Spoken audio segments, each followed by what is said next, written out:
মমতা বন্দ্যোপাধ্যায়ের অধীনে পশ্চিমবঙ্গ নারীদের জন্য জীবন্ত নরকে পরিণত হয়েছে।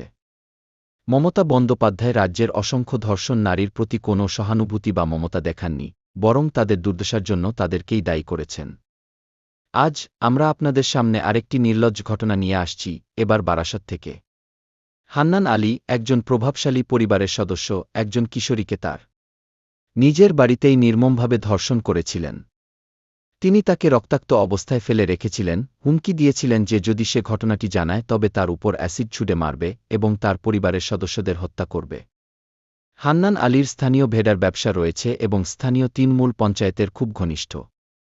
হান্নান, মোহাম্মদ আনোয়ার আলী এবং মোহাম্মদ নূর আলম তার তৃণমূলের যোগাযোগের মাধ্যমে নাবালিকার পরিবারকে ৮ লক্ষ টাকা দেওয়ার প্রস্তাব দিয়ে তাদের অপরাধ ধামাচাপা দেওয়ার চেষ্টা করেছিলেন।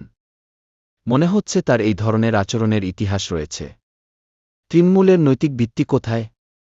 তারা কিভাবে অপরাধীদের আশ্রয় দিতে পারে এবং তাদের প্রকাশ্যে রক্ষা করতে পারে? দিদির কি কোনো বিবেক নেই?